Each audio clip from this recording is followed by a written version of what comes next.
আসসালামু আলাইকুম। A10 বাংলার সংবাদে আপনাদের সবাইকে স্বাগত জানাচ্ছি। আমি ফিরোজ তোহা। শুরুতেই সংবাদ শিরোনাম। জাতিকে একটি অবাধ, সুষ্ঠু ও স্বচ্ছ নির্বাচন উপহার দিতে চায় নতুন নির্বাচন কমিশন। একতরফা নয়, প্রতিযোগিতামূলক ভোটের প্রতিশ্রুতি। নতুন কমিশনকে স্বাগত জানালো বিএনপি। নির্বাচন কেন্দ্রিক সংস্কার শেষ করে অবিলম্বে ভোটের তাগিদ। নবগঠিত ইসি প্রত্যাখ্যান নাগরিক কমিটির।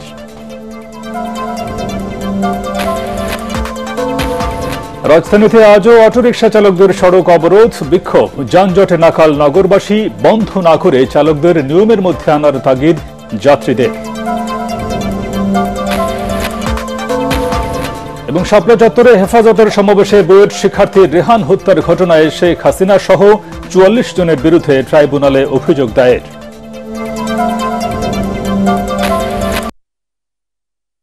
শুনছিলেন সংবাদ শিরোনাম, এবার বিস্তারিত। সাংবিধানিক দায়িত্বের শপথ সমুন্নত রাখার অঙ্গীকার করেছেন নবনিযুক্ত প্রধান নির্বাচন commissioner AMM Nasir Uddin. Supreme কোর্টের জাজেস লাউঞ্জে প্রধান বিচারপতি রেফাত আহমেদের কাছে শপথ নিয়ে তিনি বলেন, অবাধ ও সুষ্ঠু নির্বাচন আয়োজনে প্রতিশ্রুতিবদ্ধ তিনি। বিশেষ পরিস্থিতিতেও চ্যালেঞ্জ মোকাবেলার সাহস ও অভিজ্ঞতা তার আছে বলেও জানান দেশের ১৪তম সিইসি। বিস্তারিত ইকরামুল হক সাইমের রিপোর্টে। প্রধান নির্বাচন কমিশনার নিযুক্ত হইয়া সশ্রদ্ধ যাত্রা শুরু হলো এএমএম নাসির উদ্দিন কমিশনের।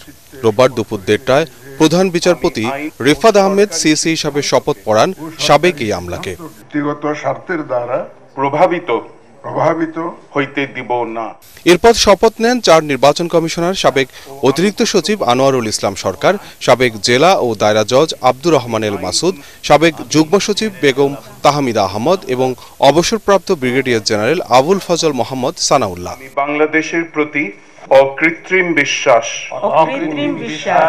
শপথ শেষে নির্ধারিত বইয়ে একে একে স্বাক্ষর করেন নতুন কমিশনের সদস্যরা। অনুষ্ঠানে উপস্থিত ছিলেন নির্বাচন কমিশন গঠন সংক্রান্ত সার্চ কমিটির সদস্য, বিচারপতি ও ইসির কর্মকর্তারা। পরে ফটো সেশন ও চা চক্র শেষে সাংবাদিকদের সাথে কথা বলেন নতুন সিইসি এএমএম নাসির উদ্দিন। শপথ যেটা নিয়েছি, এই শপথের সম্মানটা আমি রাখতে চাই।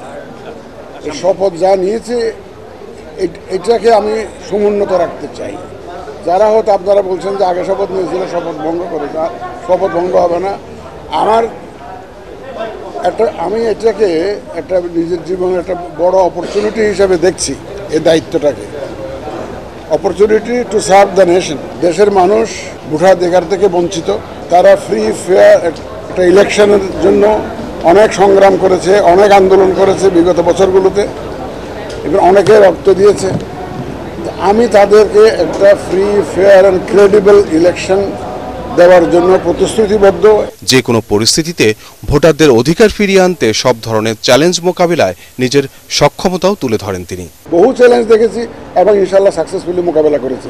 চ্যালেঞ্জ মোকাবেলা করার সাহস এবং অভিজ্ঞতা আমার আছে। সুতরাং আমি ইনশাল্লাহ যে কোনো ধরনের চ্যালেঞ্জ আসুক, সংশ্লিষ্ট সবাইকে নিয়ে ইনশাল্লাহ we will overcome those challenges. Supreme court থেকে সরাসরি নির্বাচন কমিশনে যান নতুন সিইসি ও ৪ নির্বাচন কমিশনার। সবকিছু ঠিকঠাক থাকলে এএমএম নাসির উদ্দিন কমিশনই আয়োজন করবে ত্রয়োদশ জাতীয় সংসদ নির্বাচন। গণ অভ্যুত্থান পরবর্তী বিশেষ পরিস্থিতিতে যাত্রা শুরু হলো এএমএম নাসির উদ্দিন কমিশনের। গত ৩টি সংসদ নির্বাচন নিয়ে টানা বিতর্কের পর এবার নতুন ইতিহাস সৃষ্টির সুযোগ রয়েছে এই কমিশনের। তবে বিশ্লেষকরা বলছেন সবই নির্ভর করছে নির্বাচনী ব্যবস্থা এবং সংবিধান সংস্কার ও রাজনৈতিক সংস্কৃতির পরিবর্তনের উপর। ইকরামুল হক সায়েম, এটিএন বাংলা, ঢাকা। একতরফা নয়, প্রতিযোগিতামূলক নির্বাচন আয়োজনের প্রতিশ্রুতি দিলেন নবনিযুক্ত প্রধান নির্বাচন কমিশনার এএমএম নাসির উদ্দিন। জানালেন, অবাধ, সুষ্ঠু, নিরপেক্ষ ও গ্রহণযোগ্য নির্বাচন আয়োজনই তার কমিশনের মূল উদ্দেশ্য। বিকেলে রাজধানীর আগারগাঁওয়ে নির্বাচন ভবনের নতুন দায়িত্ব নিয়ে সাংবাদিকদের সব কথা বলেন তিনি। প্রয়োজনীয় সংস্কার শেষেই নির্বাচনের সময়সূচি নির্ধারণ হবে বলেও জানান তিনি। বিস্তারিত জানাচ্ছেন প্রশ্ন দাস। শপথের পর আগারগাঁও নির্বাচন ভবনে আসেন নবনিযুক্ত প্রধান নির্বাচন কমিশনার ও অন্য ৪ নির্বাচন কমিশনাররা। এ সময় নির্বাচন কমিশনের কর্মকর্তারা তাদের স্বাগত জানান। বিকেলে সাংবাদিকদের সাথে কথা বলে নতুন কমিশন।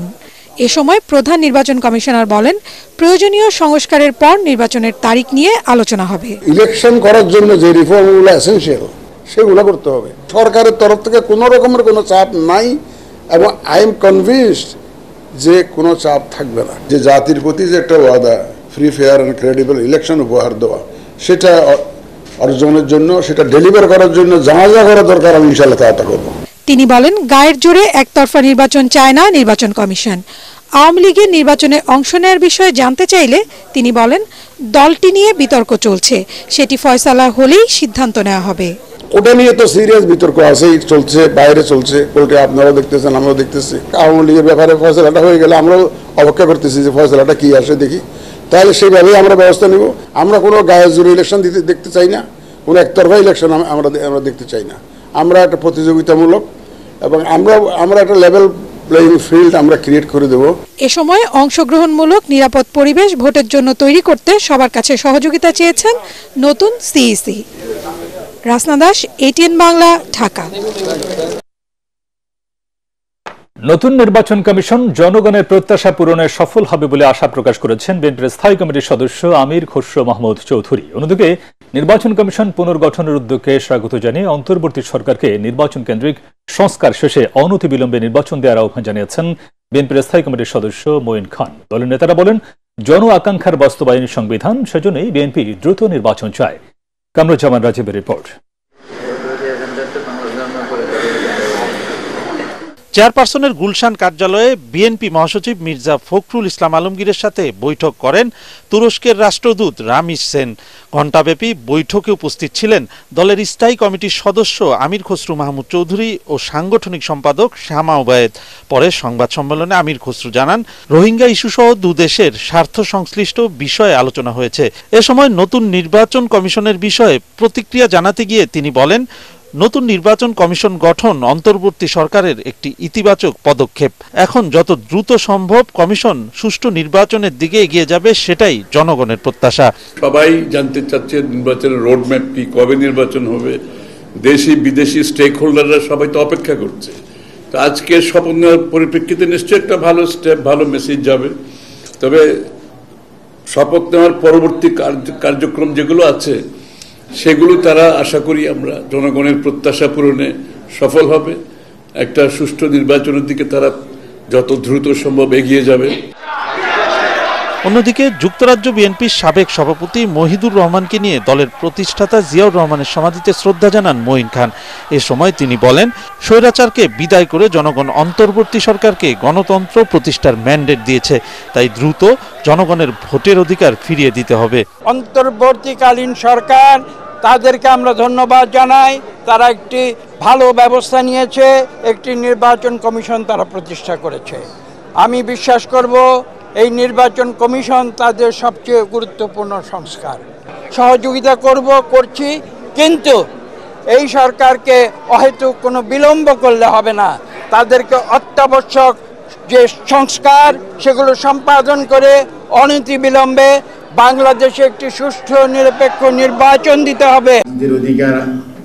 এদিকে জাতীয় প্রেস ক্লাবে নার্সেস অ্যাসোসিয়েশন আয়োজিত আলোচনা সভায় স্থায়ী কমিটির সদস্য এজেডএম জাহিদ হোসেন বলেন, জনগণ সিদ্ধান্ত নেবে কে দেশ শাসন করবে।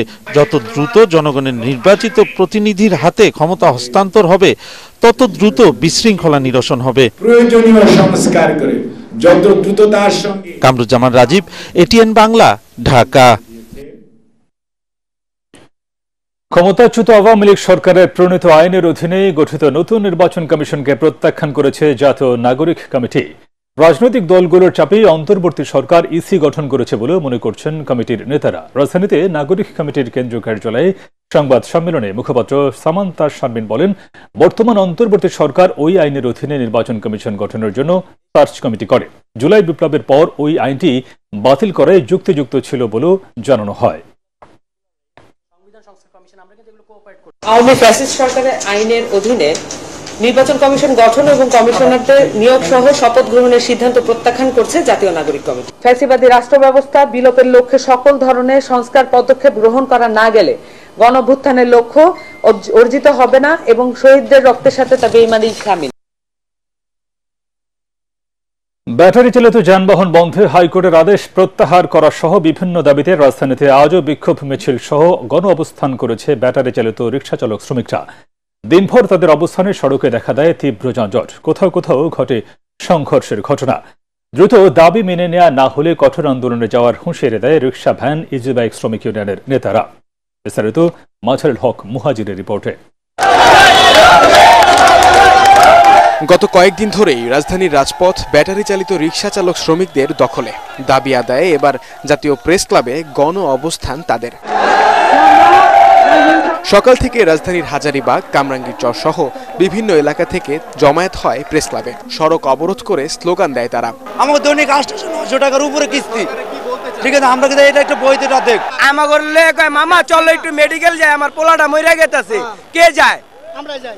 পায়ের রিকশালারে কি ধরে লয়ে যায়? যাই তো অটোই মামা করে লাগে, তাহলে আজকে অটোওয়ালারে উঠবো কে? আমি নিজে 3 জনকে ডেন্টাল এনে দিয়ে আসছি 5 আগস্টে 10 নম্বর থেকে।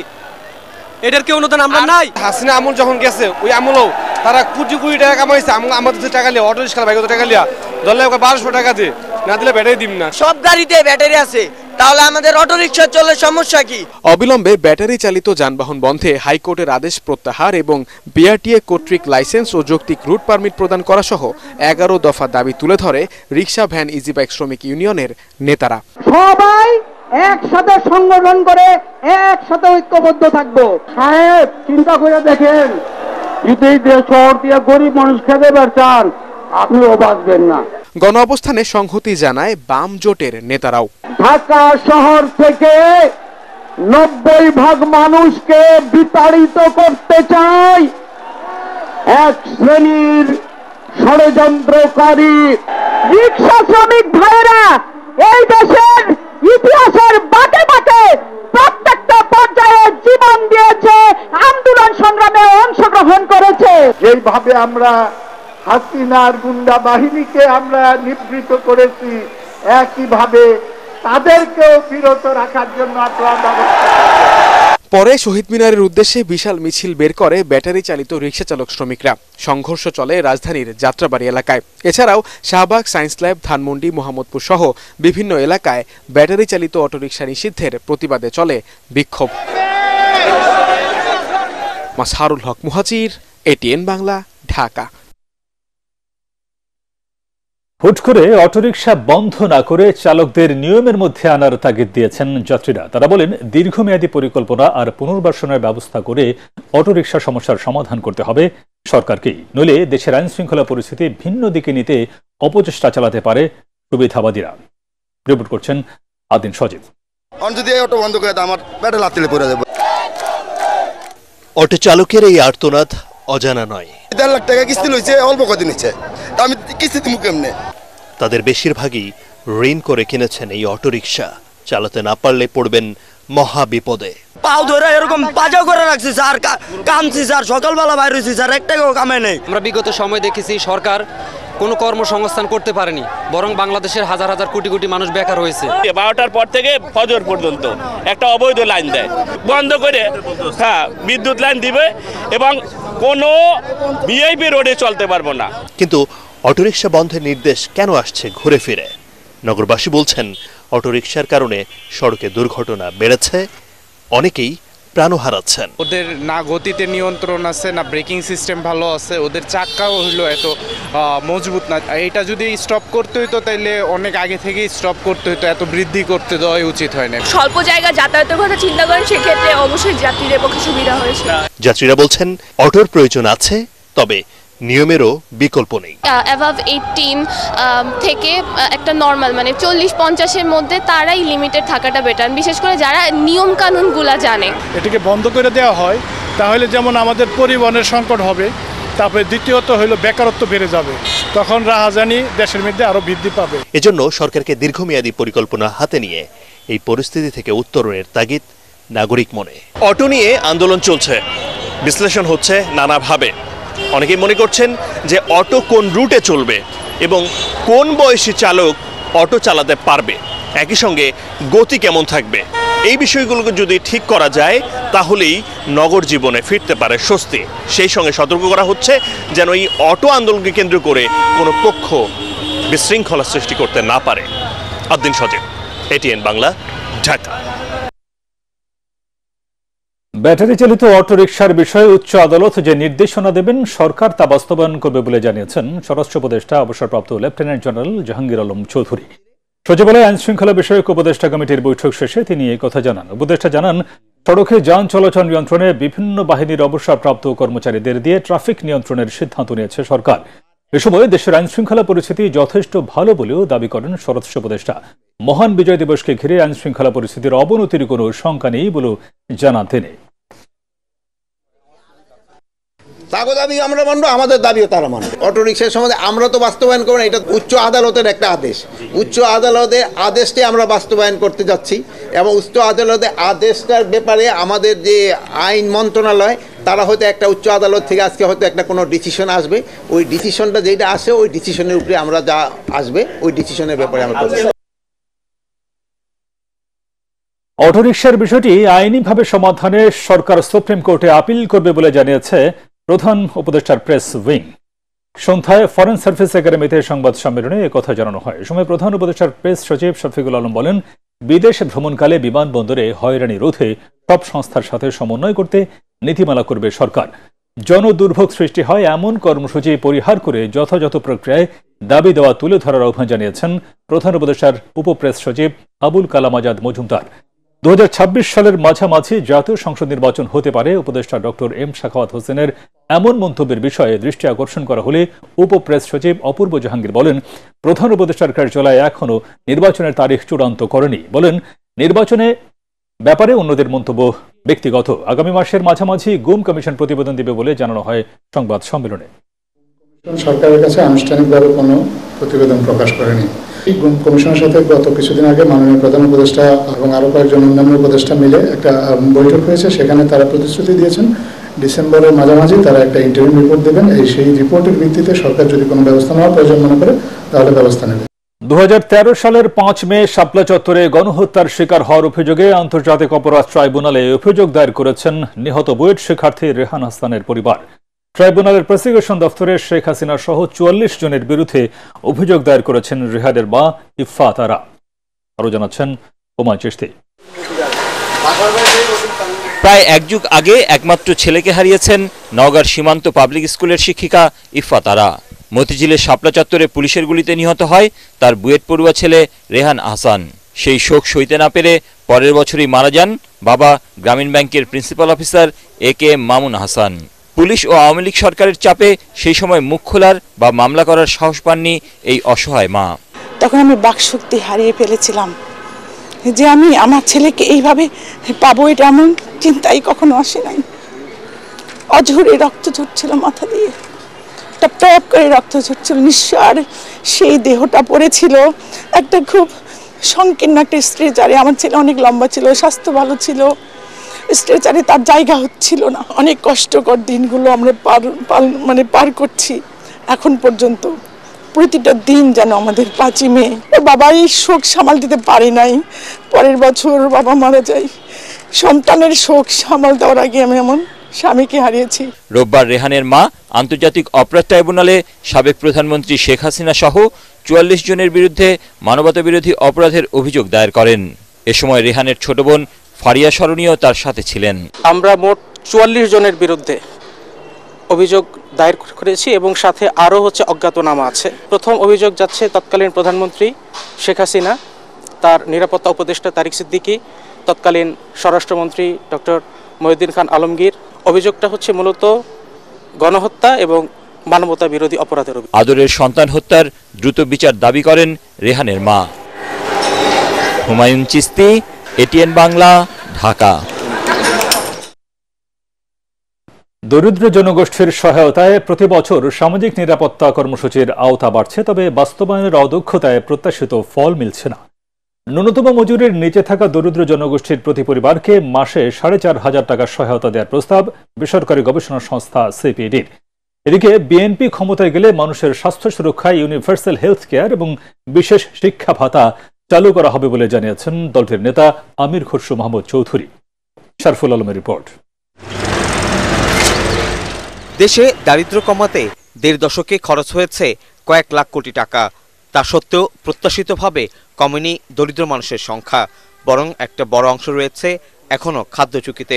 চড়া মূল্যস্ফীতির এই সময়ে আয় বৈষম্য কমিয়ে কিভাবে কম আয়ের মানুষ ভালো থাকবে তাই উঠে আসে সিপিডির পর্যালোচনায়। দেশের 36% জনগোষ্ঠী এখনও দারিদ্র্যসীমার নিচে, জানিয়ে এসব মানুষের বড় অংশই সামাজিক সুরক্ষা কর্মসূচির বাইরে। আবার সুরক্ষা কর্মসূচিতেও রয়েছে অনিয়ম, দুর্নীতির অভিযোগ। তাই ন্যূনতম মজুরির নিচে থাকা খানাগুলোকে প্রতি মাসে 4,550 টাকা করে দেওয়ার প্রস্তাব সিপিডির। যদি আমি রেডিমেড গার্মেন্টসের কথা বলি, এটাতে যদি একজন যে মিনিমাম ওয়েজটা আছে, যদি পরিবারে যদি 4 জন থাকেন, এটা আমাদের বাংলাদেশেরই আমাদের পভার্টি লাইনের নিচে। আমরা এই মিনিমাম গ্যারান্টিড ইনকামটা আমাদের জনগণকে দিতে পারি না, এবং জনকল্যাণমুখী একটা রাষ্ট্রের একটা মূল উপাদান কিন্তু সেটা হতে হবে। আজকে আপনারা যেভাবে রিফর্মস কমিশনগুলো করছেন সবাইকে নিয়ে, ওইভাবে আমাদের পলিটিশিয়ানদেরকে ইনভলভ করতে হবে। এখানে পলিটিশিয়ানদেরকে ইনভলভ করতে হবে, এই জন্য এটা কিন্তু মাস লেভেলে চলে যাবে, এবং এটা কিন্তু একটা অফকোর্স একটা পলিটিক্যাল মাইলেজও আছে। যে ফান্ড ডিস্ট্রিবিউশনটার মধ্যে অফকোর্স আপনার যে আজকে যে আপনার এজিআরডি বলেন, আপনার সোশ্যাল ওয়েলফেয়ার বলেন, বিভিন্ন মন্ত্রণালয় আছে। সামাজিক নিরাপত্তা কর্মসূচি বাস্তবায়নে সীমাবদ্ধতা ও অদক্ষতা বিষয়টিও উঠে এলো আলোচনায়। তাদের মতে একই ব্যক্তি যেমন একাধিক সুবিধা পাচ্ছেন, আবার অনেকে সুবিধা পাওয়ার উপযোগী হোক তা পাচ্ছে না। এই মনোজগতের যে পরিবর্তনের সাথে সেটা রাজনীতিবিদ হোক আর অন্য কোনো সংস্থা হোক, যারা ধারণ করতে পারবে না এই পরিবর্তন বাংলাদেশের, আমার মনে হয় সে রাজনীতিবিদেরও কোনো ভবিষ্যৎ নাই, সেই রাজনৈতিক দলেরও কোনো ভবিষ্যৎ নেই। সর্বজনীন মাসিক আয় প্রবর্তনের আগে ন্যূনতম মজুরি হার নির্ধারণ, দারিদ্র্যের আসল সংখ্যা নির্ধারণের জটিলতাও তুলে ধরেন বক্তারা। শরফুল আলম, এটিএন বাংলা, ঢাকা। শিল্প খাতে জ্বালানি সংকট কাটাতে গ্যাসের নতুন উৎস খোঁজার পাশাপাশি আমদানিও বাড়ানো হচ্ছে বলে জানিয়েছেন শিল্প উপদেষ্টা আদিলুর রহমান খান। রাজধানীতে এক অনুষ্ঠানে তিনি বলেন, পলাতক ফ্যাসিস্ট ও তাদের সহযোগীদের ধ্বংসপ্রাপ্ত কারখানাগুলো কিভাবে পুনরায় চালু করে উৎপাদনে যাওয়া যায় সে বিষয়ে উদ্যোগ নিচ্ছে সরকার। মাসের পর মাস কারখানা মালিকরা বেতন ভাতা না দেয় শ্রমিক অসন্তোষ চরমে বলেও মনে করেন এই উপদেষ্টা। ইমদাদুল্লাহ বাবুর রিপোর্ট। গ্যাস ও বিদ্যুতের তীব্র সংকটে বিপর্যস্ত দেশের শিল্প খাত। ব্যবসায়ীদের তথ্যমতে জ্বালানি সংকটের কারণে এ পর্যন্ত 200টি কারখানা বন্ধ হয়ে গেছে, ধুঁকে ধুঁকে চলছে 300টির মতো। গবেষকদের হিসেবে বিদ্যুৎ ও জ্বালানি সংকটে পোশাক খাতে কমেছে 35% উৎপাদন, স্টিল কারখানায় উৎপাদন কমেছে 30%, সিরামিক কারখানায় উৎপাদন নেমেছে অর্ধেকে। রাজধানীতে এক অনুষ্ঠান শেষে এসব বিষয়ে গণমাধ্যমের মুখোমুখি হন শিল্প উপদেষ্টা আদিলুর রহমান খান। তিনি বলেন, সংকট নিরসনে আন্তরিকতার সাথে কাজ করছে সরকার। আরও গ্যাস বের করার বাপেক্সকে কাজে লাগিয়ে চেষ্টা করছি। গ্যাস আমদানির কাজটাও আছে, কারখানাগুলোকে আমরা চেষ্টা করছি দেওয়ার জন্য। এতে কিন্তু যেটা ঘরে গ্যাসের সরবরাহ কমে আসবে, কারণ বাংলাদেশে তো গ্যাস অফুরন্ত আর নাই। 5 আগস্ট আওয়ামী লীগ সরকার পতনের পর দলটির অনেক নেতা ও সমর্থকদের কারখানা নানা কারণে বন্ধ হয়ে গেছে। মালিক আত্মগোপনে থাকায় খোলা যাচ্ছে না এসব কারখানা। কর্মহীন হয়ে পড়েছে বহু শ্রমিক, ফলে বাড়ছে অসন্তোষ। এই উপদেষ্টা বলছেন, এসব কারখানা চালুর চেষ্টা চলছে। শ্রমিক অসন্তোষের জায়গায় হচ্ছে কি, আপনি 3 মাস বেতন দিবেন না, পালায় চলে গেছেন সহযোগী হিসাবে, এবং এই শ্রমিকরা বেতন না পে করবে কি? যেসব কারখানাগুলো বন্ধ রেখে দিয়েছে তারা এবং দেশ থেকে চলে গেছে, কারখানার কোনো রকম সমাধান না করে জরুরিভাবে এটা নিয়ে কি করা যায় সেটার চেষ্টা করছি। এর আগে এসএমই ফাউন্ডেশন আয়োজিত গবেষণা প্রতিবেদন অনুষ্ঠান উদ্বোধন করেন শিল্প উপদেষ্টা। এই প্রতিবেদনে উঠে আসে, আইন মেনে ব্যবসা করার ক্ষেত্রে 57% ব্যবসায়ী কর কাঠামোগত বাধার মুখোমুখি হচ্ছেন। ইমদাদুল্লাহ বাবু, এটিএন বাংলা, ঢাকা। শ্রমিকের ইউনিয়ন করার সুযোগ দেয়া, ন্যূনতম মজুরি নিশ্চিত সহ 11 দফা বাস্তবায়ন করার তাগিদ দিয়েছে যুক্তরাষ্ট্র। সচিবালয়ে বাণিজ্য উপদেষ্টার সঙ্গে দেখা করে মার্কিন প্রতিনিধি দল এই তাগিদ দেন। তৈরি পোশাক রফতানিতে যুক্তরাষ্ট্রের জিএসপি সুবিধা ফিরে পেতে হলে শ্রমিক অধিকার আইন কার্যকর করতে হবে বলেও জানান তারা। এ সময় বাণিজ্য সচিব জানান, ইউরোপীয় ইউনিয়ন সহ অন্যান্য দেশের মতো শুল্কমুক্ত সুবিধা চাওয়া হয়েছে যুক্তরাষ্ট্রের কাছে। গার্মেন্টস সেক্টরের সক্ষমতা বাড়াতে দেশটি সহায়তার আশ্বাস দিয়েছে বলেও জানান তিনি। বাস্তবায়ন করতে পারি এই উদ্দেশ্যে আমাদের আলোচনা। এই কর্মসূচিকে বাস্তবায়ন করার ক্ষেত্রে আমরা আজকে বিশদভাবে আলোচনা করলাম এবং এই আলোচনাটা আমার ধারণা খুবই যুক্তিযুক্ত এবং দুজনের অবস্থানকে আমরা তুলে ধরেছি এবং আমরা দুজনের অবস্থানকে উপলব্ধি করি এবং কিভাবে আমরা কত দ্রুত আমরা এই 11 দফা বাস্তবায়ন করতে পারি এই উদ্দেশ্যে আমাদের আলোচনাটা হয়েছে। আল আরাফা ইসলামী ব্যাংক অর্থ সংবাদ।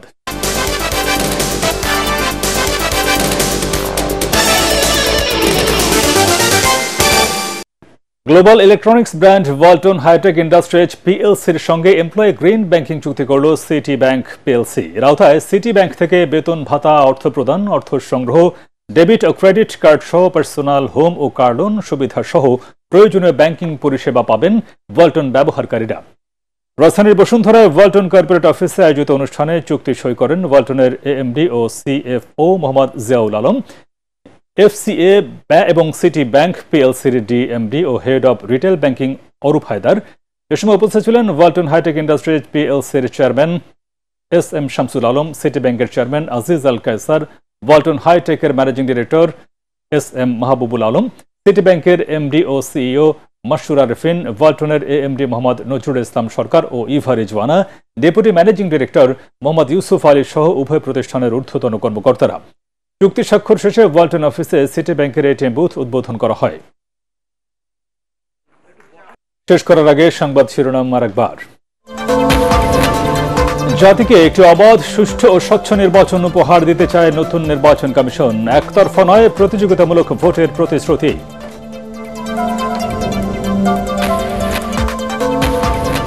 নতুন কমিশনকে স্বাগত জানালো বিএনপি। নির্বাচন কেন্দ্রিক সংস্কার শেষ করে অবিলম্বে ভোটের তাগিদ। নবগঠিত ইসি প্রত্যাখ্যান নাগরিক কমিটি।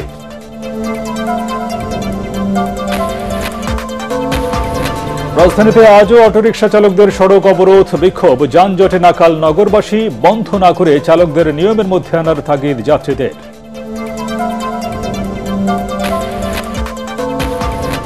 এবং শাপলা চত্বরে হেফাজতের সমাবেশে বুয়েট শিক্ষার্থী রেহান হত্যায় ঘটনায় শেখ হাসিনা সহ 44 জনের বিরুদ্ধে ট্রাইব্যুনালে অভিযোগ দায়ের।